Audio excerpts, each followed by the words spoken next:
Hello and welcome to episode 76 of the Naked Eye podcast. This is Nathan Oxenfeld coming to you today on Leap Day. This year's a leap year, so this month in February we have an extra bonus day. So I wanted to commemorate it by releasing this new episode with my interview with Anat Axelrode. I was introduced to Anat a few years back at the Association of Vision Educators Conference, where she shared her very specific method that she developed called listening to the eyes, or conversations with the eyes. And she led everybody through this experience in the conference. And I was ultra excited to bring her on to the podcast to get a little bit of a deeper dive and to share it with you. And not only to explain what it is and how it works, which we do in the first half of the episode, but even a little bit of a demonstration where Anat essentially invites me to go through the process and she guides me through it. So hopefully you can get something out of that, whether it's by listening to me go through the experience, or maybe you even follow along to Anat's guidance and have your own unique experience with it as well. And this can be quite healing work. Sometimes people will be working on the Bates method or vision improvement, and things will kind of slow down, or they might hit a plateau, or they feel like they've made progress up to a certain point, but something's kind of holding them back or blocking them from going further. And then you might try something like this, and you have some sort of breakthrough, or you feel something shifting or moving or changing that wasn't before. So I'm really excited for you to learn from Anat and I's conversation today and the experience that she guides. She's helped thousands of people with this work over the years, and she's now starting to get more and more into offering it in the English language. And she's working on creating an English version of her new book that's coming out as well. So a lot of exciting stuff going on in her world. Definitely check that out. And before we go into my interview with her, I do also want to let you know about my new 6-month vision improvement program, which I'm starting up next month. So that's going from March to August of 2024. And this is where I guide a small group of vision students through 6 months of vision training with a lot of accountability, a lot of specific individualized guidance. There's one-on-one coaching throughout the process. There's group classes happening every month.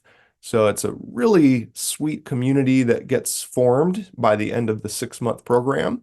And a lot of times students in my groups actually stay in touch and they continue supporting each other with accountability buddies moving forward. So I love seeing all this stuff happening and people getting really excited about this work and really taking it to a whole new level. So I recently taught a class called Improve Your Eyesight 6 Ways, and the replay of that is up on the registration page for the 6-month program. So if you go to integraleyesight.com/6month, not only can you learn more about the 6-month vision improvement program that I'm getting started, but you can also watch the replay of this almost 2-hour long free class where several people in the class were having clear flashes and improvements just as we were going through some of these 6 simple ways to improve your vision. So that was really exciting to witness and to hear people's feedback in real time. So if you want to start learning how to not only create clear flashes, but ultimately learn how to extend them and turn them into your new, more long-lasting, permanent clear vision, definitely consider joining my 6-month vision improvement program going from March to August. And lastly, don't forget to check out the Better Eyesight podcast on the first of each month. Brand new episode comes out over on bettereyesightpodcast.com or on any podcast app. We're always bringing in new guest readers to really break down this very powerful material from Dr. Bates 100 years ago. It's just a treasure trove of wisdom and inspiration and knowledge that we can really learn from the group that was happening 100 years ago, working on developing this whole natural vision improvement field, and how it's still just as pertinent today. And we can learn a lot from the people a century ago. And speaking of community, it's been so amazing to see that community grow over the years. We're in our sixth season now of doing the show. And there's been several people who have been supporting us over on patreon.com/better eyesight, either to get the full episodes and the PDFs or to actually join us in our monthly Better Eyesight League meetings on Zoom, where people get to meet each other and ask questions and support this healing process as a group. So speaking of healing, let's go ahead and jump right into my interview with Anat Axelrode to discuss how we can heal our eyes and much more through this really interesting approach of conversing with the eyes and listening to the eyes. So I hope you enjoy listening both to this podcast episode and to your own eyes. Hello, Anat. Welcome to the Naked Eye podcast. I'm very happy to have you on the show today. Hi, Nathan. I'm so happy to be here. Thank you. Yeah, I've been looking forward to this. I had a blast recording our episode of the Better Eyesight podcast together, you and Michal and I. And so I've been, not only myself, but the listeners, I think, have been eager to learn a little bit more about you. I feel like that's one of the more listened episodes. I think people really enjoyed that one. People haven't listened to it yet. Check it out. But for now, I wanted to invite you to sort of introduce yourself in your own words and let us know a little bit more about really what brought you into this work around the eyes and sort of how you've made it your own and helped people along the way. I started this journey when I was 6, when I got my first glasses. And I was so happy about it, actually, in the beginning, because I was the first one in the kindergarten that had glasses. And but then I didn't like them so much when I grew up. And then when I was 26, I heard there is some technique that you can improve your vision. And I was really excited about it. And I started to ask where I can learn it. And so someone gave me a tiny book, Ari Benjamin book. It's kind of Bates book, but not the Bates book, the original Bates book. Mm-hmm. And he said in his book, remove your glasses. So I removed my glasses, and it was like, I can't be without glasses. It was like, no way. So I realized I needed more quiet place and to feel more protected in order to remove my glasses and to do that. Yeah. So I was, in that time when I was 26, I was in and out of Israel, India. I was on the many times going back and forth. And so I said to myself, it's good time to find a new quiet village in India, and I will go there, and then I will do my exercise, my eye exercise without glasses. And that's what I did. And I was in this village, very beautiful village in the mountains, for 2 or 3 months. Mm-hmm. Was practicing eye exercise for 2 hours or 3 hours every day, and without glasses, and didn't put my glasses on. And my vision didn't improve at all. Oh, no. Because, as you know, Nathan, we can do the exercise, but without understanding the Bates, really, without understanding the relaxation. Mm-hmm. Yeah. So we can do the right movement, but with a lot of effort. And that's what I did in the beginning. I was training all the time, and I hate the exercise. And I didn't relax at all. I didn't understand the relaxation thing at all. No one told me, and the book wasn't good enough for me at that time. Yeah. And so, but then I heard there is some school that can teach it. And then I went to the other side of India, and I learned in some school where they teach me other exercise. And then they taught me about the strength thing. And then I started to improve my vision. And since then, it was a Aurobindo school. Yeah, at the Aurobindo ashram. It wasn't in an ashram, it was in other place. I think they have 2 places. Yeah. in Canada. Is it the School of Perfect Eyesight, that place? I think, yeah. Awesome. Yeah, it was really cool there. And so I was really excited about it, that my vision started to improve. And I bought few pair of glasses. Each one of them was half diopter less than the other. I had a little bit myopia, but mostly astigmatism. Okay. And then I was like, every time changing to lower prescription and lower prescription till I'm not using it at all today. Although my vision is not always perfect, but it's good enough for me anyway. I don't use glasses at all. Not driving, not reading, nothing. Yeah. And it was so excited for me that you can improve your vision. So I immediately went back to Israel and I said, who can teach me the Bates? And I found someone who teach me.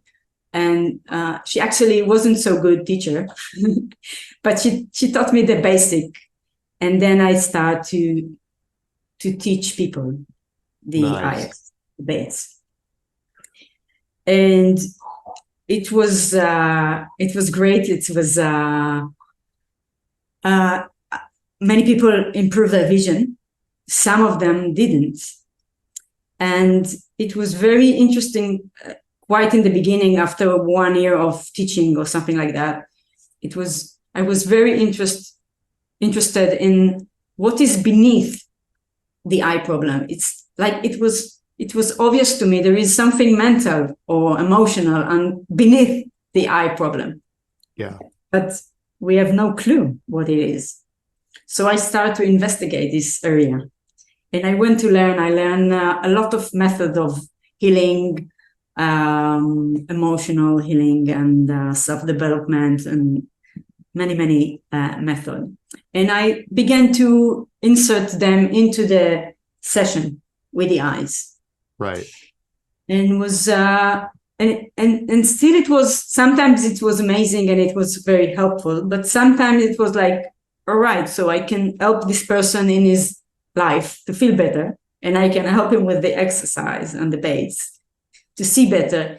But many times it was like, how can I connect between these two worlds? Yeah. And there was a lot of frustration about it. I was many times I was so frustrated about it. Like, I can't combine it. It's like a mystery. It's beneath and I can't reach it. I mean, I'm sure there is something there, but I don't know what is there, and the person don't know what is there.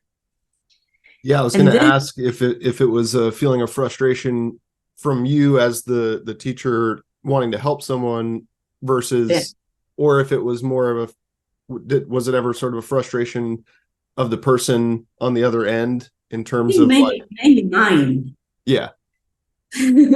I get that because you just want to help. Yeah, I want to help so much. And it was like, sometimes I can really help. Sometimes I feel there is something else here. And the practice is not enough. It's like there is something else here, and we cannot move forward because there is something else, and I don't know what it is, and the person doesn't know what it is. Mm-hmm. And so I searched it for many years. And then about 12 years ago, I think it was like about 12 years ago, accidentally, I gave some of my patients, I gave them to imagine something like I did before, to imagine the eyes. And then I just start to ask them questions. And I was so surprised that I got an answers that was really, really accurate about what is going on emotionally inside. It was like mind-blowing. It was like, oh my God, I searched this answer for so many years, but actually I search it outside, but the eyes can actually give me so much information about what's going inside, beneath the problem. Yeah. And that was the beginning of conversation with the eyes, the listening to the eyes method that I create. And since then, I spoke with thousands of eyes. I really like to speak with eyes. and I spoke with so many eyes. So I came to realize many things about this realm of the inner world, maybe. Yeah, certain maybe patterns or things that maybe kept showing up in multiple different people. Yes, also, yes. But also, it's like the language of the eyes. The eyes have a language. Yeah. You can understand the language. So it's like almost I can feel the eye. I can speak with the eye, and I actually can feel it. It's like speaking with a child, and you can feel it. You can say something, but you can feel something else. Yeah. Beneath what he's saying. And it's like when he says this, I know it's connected to this. And it's like, right. It's not only know what problem connect to each emotional thing, it's also to know how to speak with the eye. And each eye is individual and it's unique.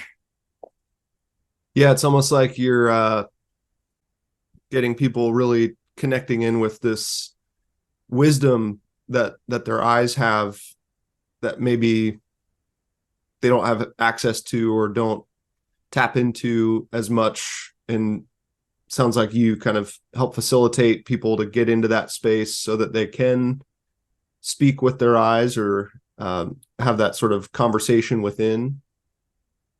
Yeah. It's actually it's quite difficult to do it by yourself in the beginning. Yeah, because you're there facilitating and kind of leading the experience.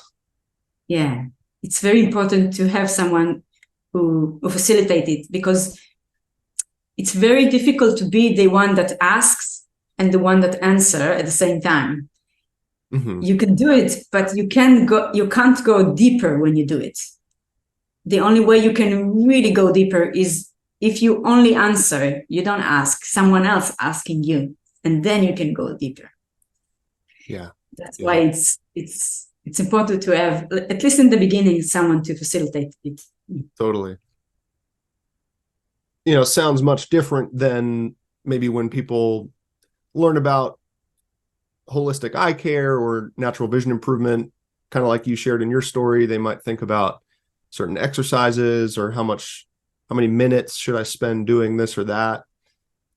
Maybe we could say that maybe touches more on the physical side, and those types of things can certainly connect us with the emotional and the non-physical stuff, but like you said, not always. So this is definitely sounding like a much more direct, let's go straight to the source or straight to interacting with the emotional connection. And really what I'm thinking of is what my eyes have kind of within them that they need to let out or express, or like something's stuck in there or some energy needs to move or something like that. And it kind of sounds like inviting them into a conversation would enable an opportunity for them to express themselves and maybe release something, which would then help them maybe relax a lot. Yeah. And each eye has its own, it's like I think you say the bottleneck. Yeah. Is the expression in English? Bottleneck? Yeah, the bottleneck. So each eye has its own thing that if you release there, it will improve. Mm-hmm. So, and in the conversation, we try to see where it's the most important place to work on, because the eyes can speak in many levels. I give you an example. For example, the eyes can speak in the physical level, and then we can connect it to the exercise. For example, the eyes can say, for example, one eye can say, I need heat and light. I want heat and light. I feel cold. I want heat and light. And so I can teach her afterwards. I can teach the person. I can teach him the sunning. Mm-hmm. Or some eyes said, I need movement. And we can teach them the swing. Yeah. And some eye can say, I want you to focus. You're not, it's like you're all over the place. I want you to focus more quietly and relax in a relaxed way. So we can teach them the central fixation. So sometimes, or of course, the most common thing, we want to rest more, the palming. We want to sleep more, sleeping. Yeah, the palming, of course. And so this is on the physical level, that the eyes can speak, and then we can know what exercise, and when the eyes say such a thing that we can relate exercise to it, it's very, very accurate. It probably will be very good exercise for those eyes. So this is one level. Another level is habitual thing for example, sleeping and resting more and be in the nature more, and etc. Another level, it's emotional level, like be more in touch with your emotion, or relationship with person, like when you feel guilty towards someone, or you feel like in a prison with a person you live with. And sometimes it's spiritual. The eyes ask you to go to more spiritual awareness or behavior. And sometimes it's, the thing is, and this is very interesting, by the way, Nathan, the connection between us, the person, the student, and his eyes. So there is a relationship there, me and my eyes. Yeah. And people don't have relationship with their eyes. They don't know that their eyes are actually entities that have emotion, that has needs. So it's like the person is getting to know his eyes, and there is a relationship, and there is a total different relationship sometimes between the left eye and the right eye. For example, one person can love his left eye, but really can't stand the right eye. And then this right eye is in trouble unless this person will learn to love this right eye. No exercise could help him really in the long distance. It's like, for healing, we need to open our heart towards the eyes. This is a really big thing. That is big. Yeah. Because it to me, it reminds me of, what is your intention, or what is your approach? And kind of reminds me of what you shared with your story, where maybe those first few months, it was this more intense approach. It was coming from a good place of excitement and curiosity and exploration, transformation. But maybe it was a little less about thinking about the relationship between you and your eyes, and more about kind of forcing certain things on the eyes without first checking in with them of like, hey, what do you need in this time to actually heal? Completely. Yeah. It was like completely, I ignore them completely. It's like they are not there.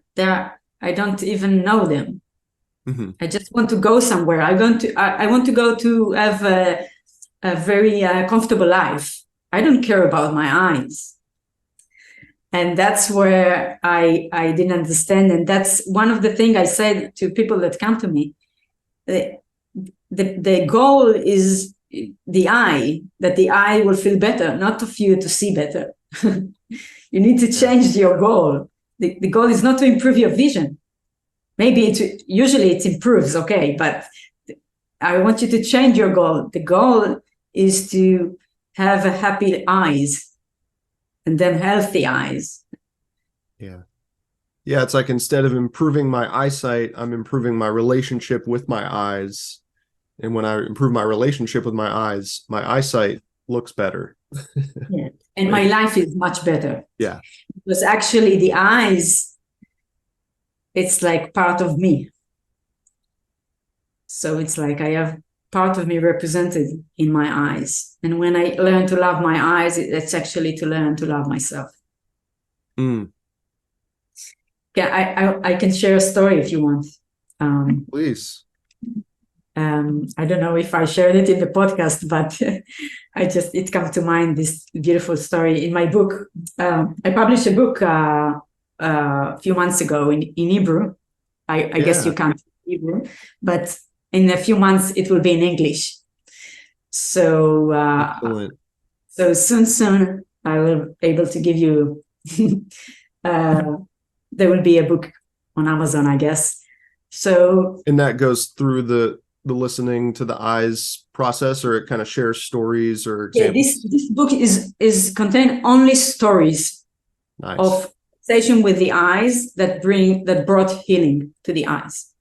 There Lovely. Is no exercise, there's no baits in here, because there is enough books that teach baits. I didn't want to write another one. There are really good books, but these books only give you the very beautiful story of how the conversation with the eyes make a really difference in personal life and in the healing of the eyes.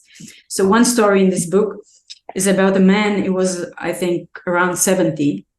And when he came to me, it was after 6 months, he had a cataract surgery in his one of his eyes, let's say the left eye. I don't remember now. And the surgery went well, but the person since then was with enormous pain in his eyes. And he went to several doctors. Everybody said, hey, listen, everything is okay. There is nothing wrong with your eyes. It just, the surgery went very well, but this person is suffering enormous pain. And till then, he used to work and love his job. But because of the pain, he quit his job. And he went into depression. So he came to me very depressed and want me to help him. So in this case, I let him, in palming, I let him imagine the eyes like I do in the conversation with the eyes. But this person couldn't see anything, couldn't see the image at all. So I said, never mind, you don't need to see the image, but I want you to teach you how to speak words of love to your eyes. Mm-hmm. And then I said, give me some words of love to your eyes. And then he said, I want you to get better. You ruined my life, left eye. You need to get better. And it was like something like that. And I said, no, this is not words of love. This word of demanding. Mm-hmm. So let's try words of love. Like, I love you. I wish you to feel good. And I thank you for everything you do. And you are so cute and things like that. So it was a little bit hard for him to understand the difference, but eventually he understood it. And I said, every day you do 10 minutes palming and you said these words to your eyes. So he came back after 1 week or 10 days. And his wife was with him. And she said, Anat, every day he said, 2:00, everybody be quiet. I'm speaking with my eyes now. It was so cute. Yeah. And every day he did this conversation with the eyes and he said word of love to his eyes. And after 10 days, there was no pain. It was gone. Oh my gosh. Yeah, it was gone. And it was, he had another problem of tears, a little blockage in the tears, right. You know the name in English. And it improves as well. Like he said to the eyes, please release it, and I love you. And it was quite amazing. Wow. So as long as that kind of mentality was there of angry, he was so angry about his eye. Yeah. So much. And when you are angry, it's stuck. Yeah. Wow. And then it's understandable because like at first when you shared that of, you know, you ruined my life, like I kind of laughed at first because that's, you know, that's an extreme statement, but I can really empathize with that, especially going through those surgeries and kind of throwing him off his sort of life path and things like that. And so yeah, to let that go and release that and have like the love replace it can make such a change on the physical level is so cool. Yes. And so this is a example for this is a story that shows the relationship, how it's important. But sometimes the relationship is not the thing. There is something else. For example, another story for my book is a woman with a macular degeneration, which when I asked her eyes, she imagined their eyes, and I start to speak with the eyes, and I asked the eyes, "Hey, how are you?" And the eyes said, "We are very angry." And I say, "Why are you angry?" And they said, "We can't tell you. We feel shame to tell you. We feel embarrassed to tell you." But eventually, they said that this woman, her husband, was with Alzheimer's, yeah. Yeah. And he was still in the house, but not really him anymore, It was like a child in the house. Yeah. And the eyes said, "We can't look at him anymore. We want him out of the house." But there was some problem there, and the children didn't want her to take him out of the house to some institution. Right. And this anger was in the eyes. So it was like, so when we find something, then we can work with it, and we can say what we're doing now with the situation. Maybe the situation, we can change it, but we can change what we look at. So with this woman, for example, it was like we work mostly on observing what is good in her life. Yeah. You don't need to look at him all day long. You do many things. There is many things in your life. She had a full life besides of him. And it's okay to focus there, like in when we choose where to focus, like we say in when we teach vision education, we said don't focus on the blur. I don't see anything, but focus on what you do see. Yeah. So in life as well. So don't focus on your husband and this terrible situation. Focus on the beach. Focus on your friends. Many, many beautiful things. Your children, your grandchildren, many things are beautiful in your life. And she started to focus on other things, and her vision started to improve day by day. And so sometimes it's very specific thing. Right. Yeah. Like events or a person. Sometimes it's more general. Yeah. Yeah. But it sounds like no matter what it is, we can get lots and lots of clues by speaking with the eyes and listening to the eyes, and just kind of opening up that channel of dialogue.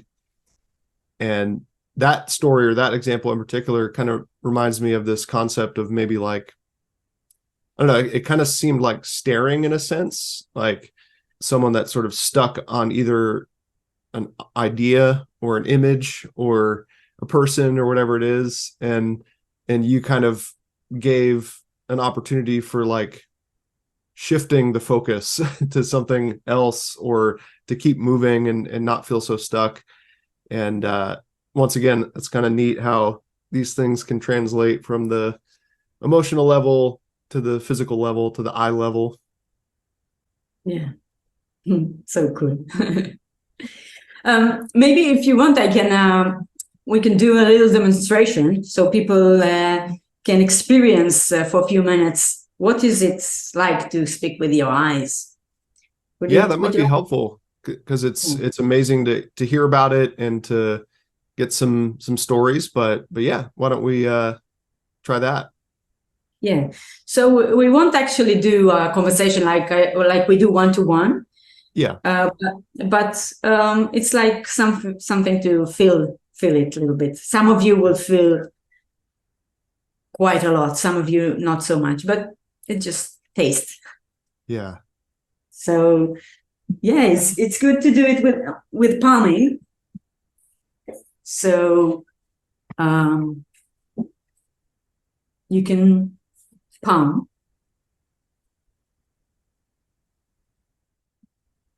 All right.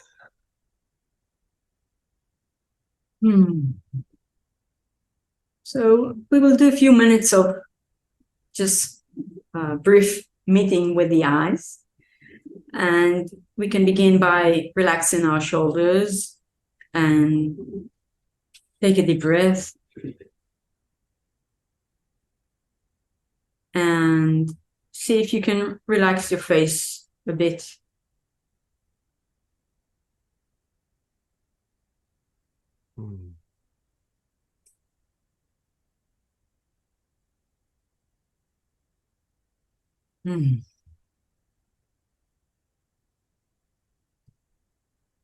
Now, as we are relaxing slowly, we can try to imagine something.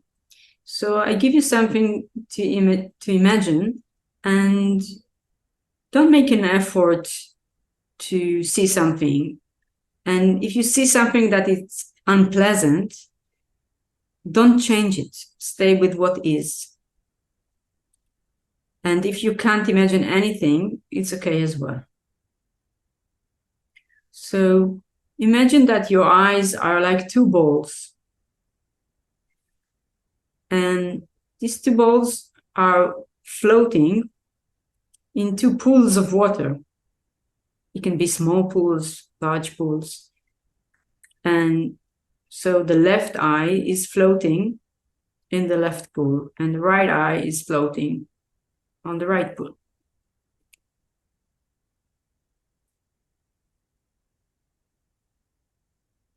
And see what image comes to you now.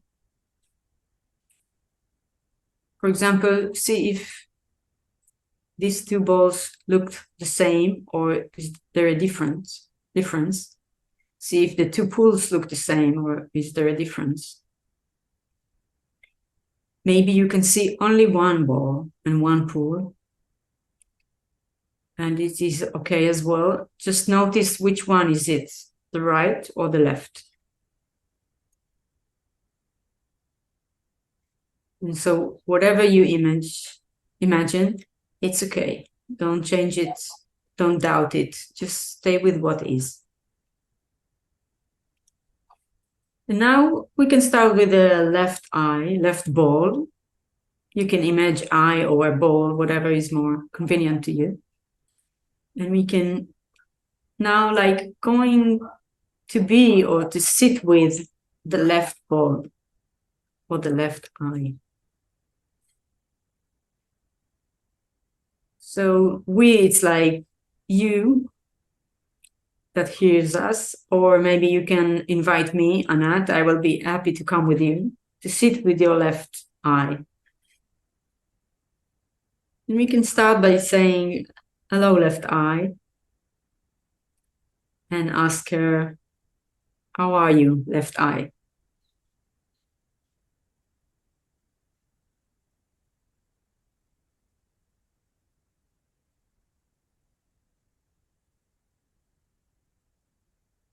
If you can hear the answer, how are you, left eye?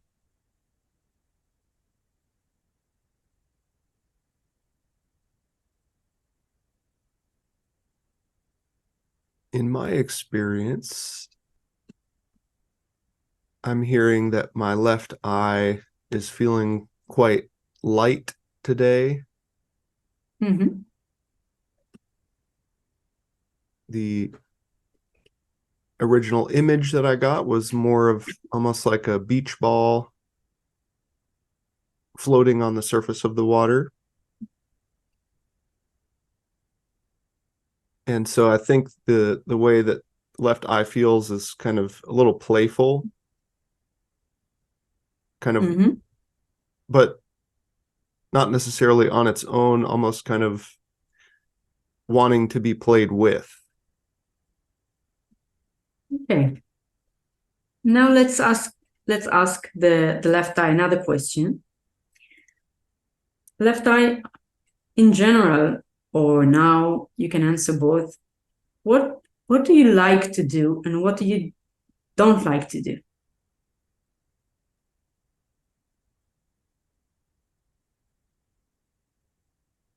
I like to move around. I like to fly through the air. Mm-hmm. I don't like to idle. I don't like it when I'm not being played with Oh, mm-hmm. because that's not fun.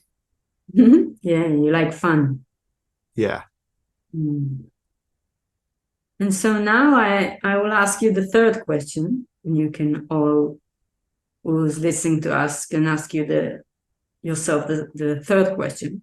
And this is left eye, what would you like to request from Nathan?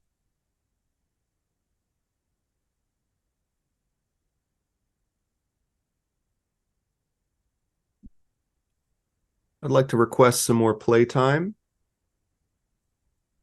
prioritized playtime. What do you mean playtime? Like what?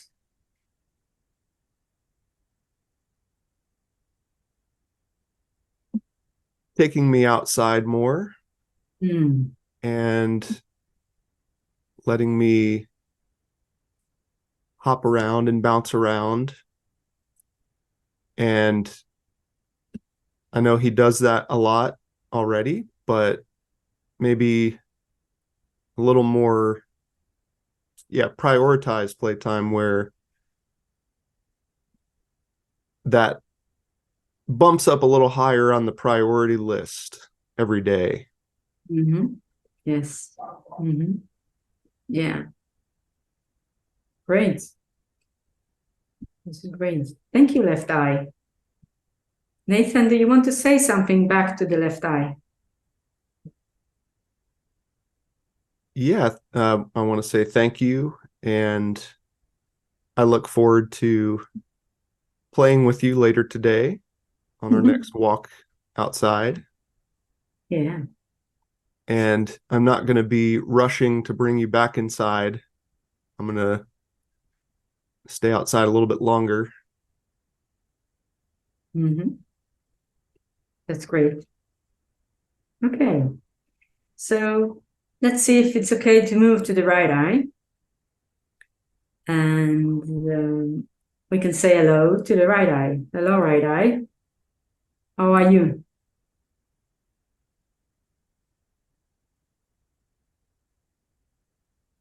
I'm feeling okay, feeling a little heavy as opposed to the left eye. The original image I got with the right eye was more of like a smaller, heavier golf ball that might not have been so floating on the surface, might have been a little bit beneath the water. Okay. Very good. So you feel a little bit heavier. Mm-hmm. Okay. And second question, right eye. What are the things that you like to do and what are the things that you don't like to do? I like to rest. I don't like to be overworked or pushed too hard. Mm-hmm. I do like the movement though. Okay. Feels like a Mm-hmm. little bit of a different type of movement than how the left eye described it, but I do relate to that. Mm-hmm. Is there some sadness within you, right eye? Yeah, I believe so. I believe there's a feeling of yeah, being sort of drowning or hard to Mm. kind of get air. Mm. Yeah. Yes. And is there something? you would like to request from Nathan?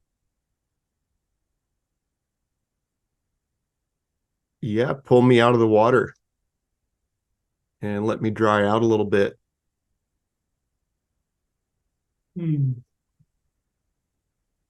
Yeah, because it's like you want to feel better, not so heavy and sad, maybe. Yeah, and I want to communicate better. I want to feel more heard because when I'm under the water, it feels like my voice gets drowned out. Mm-hmm. And if I'm trying to communicate, it just comes out as water bubbles. Mm. Mm-hmm. I Would it be okay, Nathan, for us to continue a little bit with your right eye? Sure. I want to offer something different than taking you out and dry you out, right eye. Can we try something else? Okay. I want to suggest, Nathan, that instead of taking the ball out of the water, that we go with the eyes into the water. So right eye, you can let yourself drown, let yourself be in the water as much as you want, and we will be with you. So we can communicate, all of us, under the water. Okay.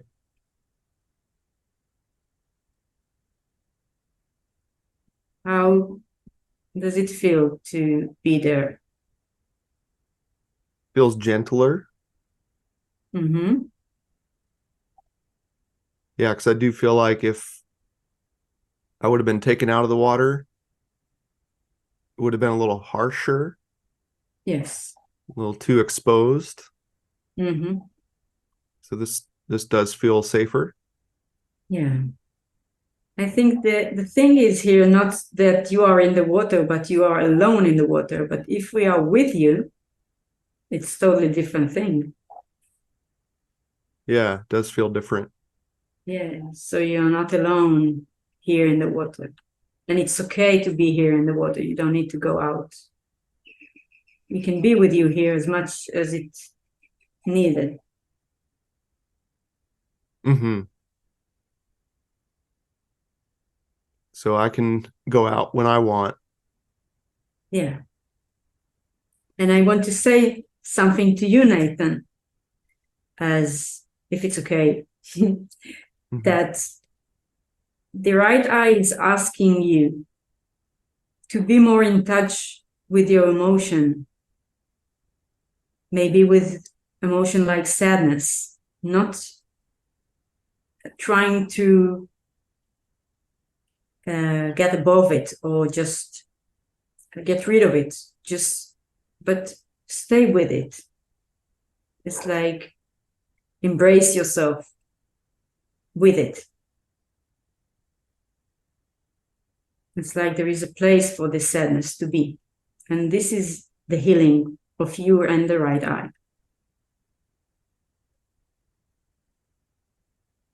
Does this sound right for you? Yeah, like swimming in the sadness or with the Yeah. sadness. Yeah. Because many of us, when we feel feelings, emotion like sadness, we are trying to get rid of them. But this only get it stronger and we are stuck. But if we are accepted and we can maybe hug ourselves in this sadness, with this sadness, then there is transformation happening and we can release it.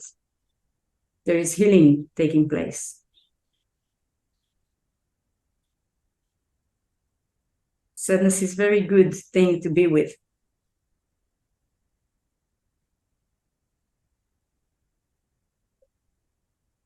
Mm. So we went quite deep, huh, Nathan?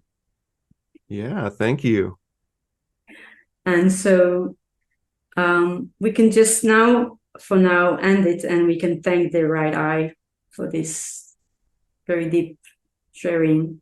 And thank you, Nathan. And now we can very, very easily can end the palming, and very, very easily take the hands off and later open our eyes.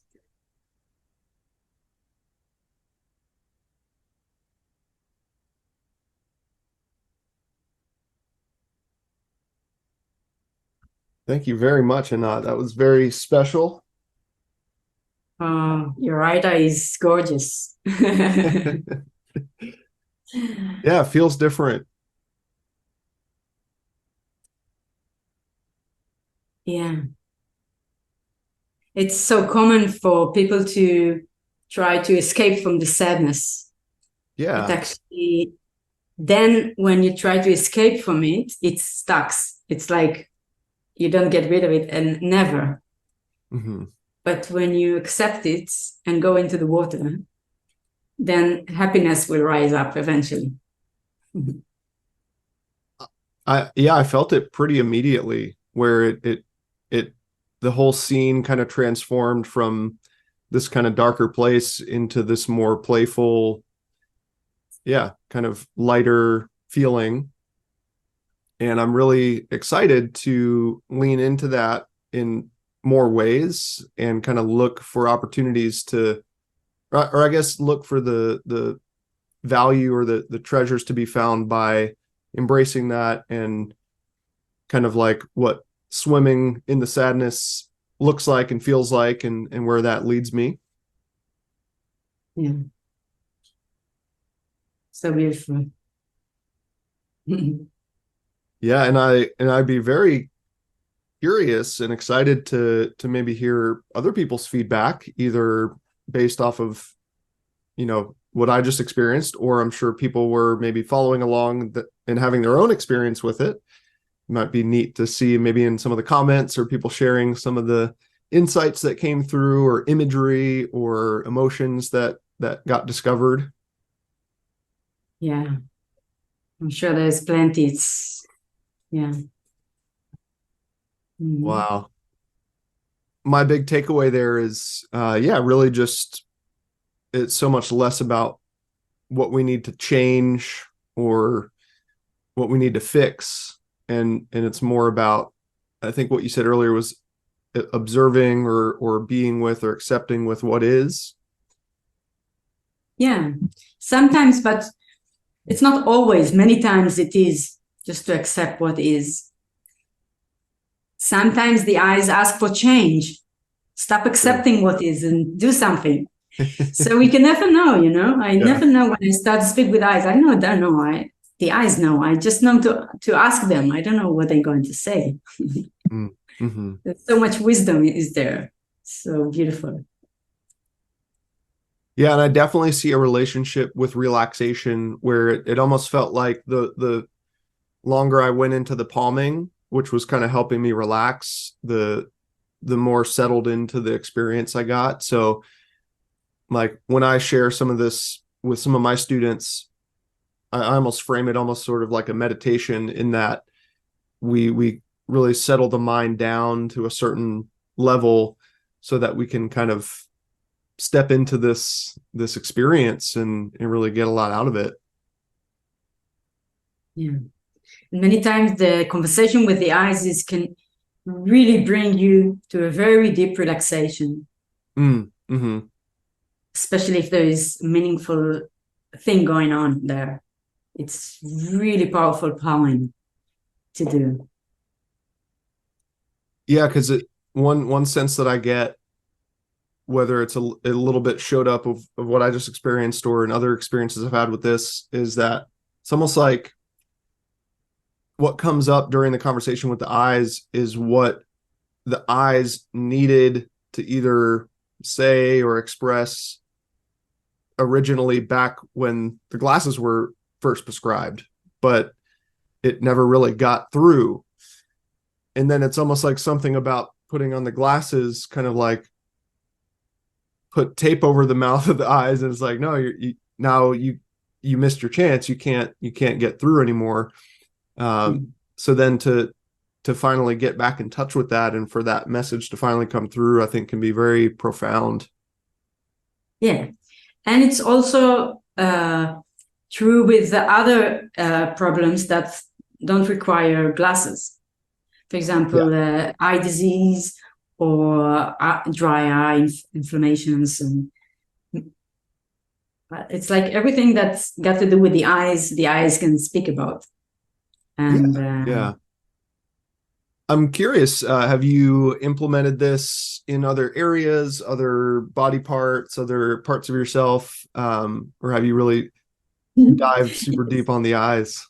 Actually, yes. Sometimes when people come and they spoke with their eyes many times, but now their knees is hurting, so we speak with the knee or with the back or with um, the head or with the teeth. Or so, yeah. I spoke with many organs, but I have a specialty. I would say speciality. Yeah.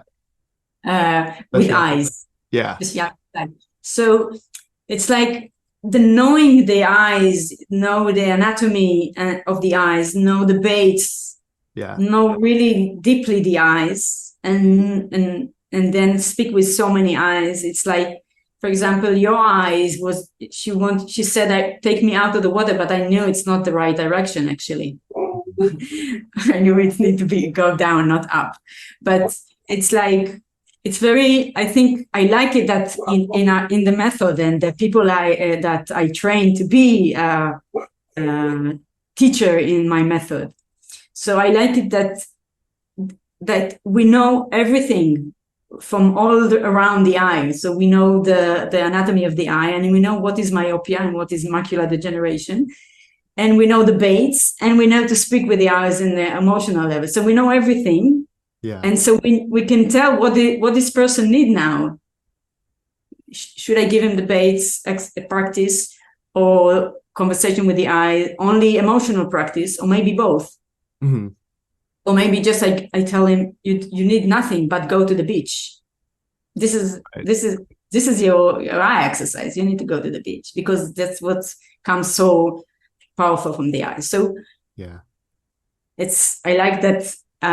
We surround with the knowledge around the eyes, and we can know what can help and when. Yeah, it's a profound entry point for healing and a place to really learn a lot about ourselves. Yeah, I think I have the most amazing job in the universe. I speak with eyes. I love it so much. And you've got a gift and you're very skilled at it and have helped many people with it. And you just mentioned a little bit about training other people to teach it as well. So did you want to mention anything about that? Yeah, so I do the training for 10 years now to be a teacher, or we call it differently in Israel, but to be like a teacher in listening to the eyes. Mm-hmm. But till today, I did it only in Hebrew. So if you don't know Hebrew, if you know Hebrew, it's starting in 1 month, the 10th training course. It's 1 year training course. But I'm planning to open next year. I'm planning to open an English one. Cool. So it's like I really want it, but I don't do it only because of my English, but I'll be brave and I will do it next year, I guess. So if you want to ask about it, you can write to us. Maybe I give you the mail or some subscription, and you can contact us. Absolutely. Yeah. And I hope soon I can tell you about the book. Will be publishing. Yeah, maybe once that's ready, I can have you back on, or we can have another check-in together. But people can maybe kind of keep that on the radar, and because I will definitely be excited to read more people's experiences, and I'm sure the stories that made it into that book are pretty eye-opening and heart-opening as well. Yeah, it is actually. Yeah. Oh, well, I can't thank you enough for sitting down with me today and sharing a little bit about your personal experience and also facilitating an experience with me today. That was really, really helpful. Thank you, Uh, Nathan. It's a pleasure. Absolutely. And yeah, I'll put all the links in the description and everything that we talked about today. And yeah, once again, it might be a good reminder for people to maybe go give a listen to that Better Eyesight podcast episode that we did with Anat and Michal and I. That was really fun. But wow, hopefully people after listening to this are even more inspired and excited to kind of take a look at their eyes in a new way and sort of check in with their own relationship with their eyes, and in other words, with themselves. Exactly. One thing to maybe ask to wrap up would be, do you find that when people do this repeatedly, that it kind of shows up similarly to them? Does it kind of change every time? Is it sort of a unique experience every time? Are there actually like repeats where it's like, oh yeah, it looked the same last time? It's sometimes like this, and sometimes it's the other way. Sometimes the image got the same and just changed the ball is in the pool and the pool is very dark, and every time we speak it's getting a little bit lighter until it's transparent. And sometimes every conversation is completely different image. Yeah. But many times there is a subject that we can go and we can every time see it from a different angle. The eyes will bring us the correct angle to look at it. And so, and some people need very fast, only one conversation and something will change. Some people I go with them for years or months. Yeah. And there is very deep healing process. And I want to say another word about children. I work with children, and so I can try. Sometimes I speak with children eyes if they're growing up enough. But with children, I mainly work with their parents. So this method, there is a method called miraculous parenting, which I learned for many years, and so when children come to me, I worked a lot, maybe only sometimes exclusively with the parents, and the vision of the children can improve only with working with the parents. It's amazing, and in my book I have a few cases like that. And it's very exciting, but it's for another podcast maybe. No, I'm glad you brought that up, because I did mean to ask you about, kids and younger people as well. But also I remembered, I can't remember if it was you who said this, but this notion that sometimes when we're thinking about our relationship with our own eyes, that sometimes we end up treating our eyes like we were treated as children. Yes, exactly. Yeah. And that's just a really interesting concept to embrace. Yes, exactly. It's you heard it from me. Yeah. and this is amazingly correct.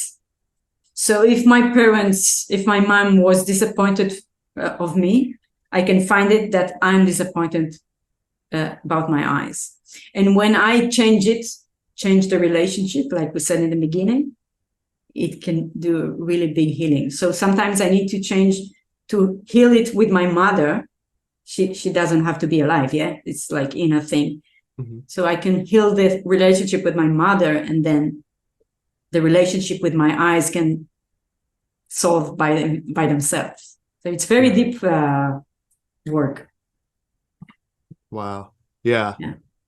Because somebody might be like, well, how do I change my relationship with my eyes? And you just gave an example of how, well, let's also look at our relationships with family. Treat your eyes like you wanted your parents to treat you when you were young. Yeah. Again, treat your eyes like you wanted your parents to treat you when you were young. This is very big key. Yeah, that's that right there can create some instant shifts, I think. Yeah, it is. And it kind of like breathes new life into some of the practices. It's like, oh, now when I palm my eyes, I'm treating it not only as this opportunity to kind of go deep within like we did earlier, but also just on the surface, it's just, me giving my kids, my eyes, that attention and that love and that care that they deserve. Yes, exactly.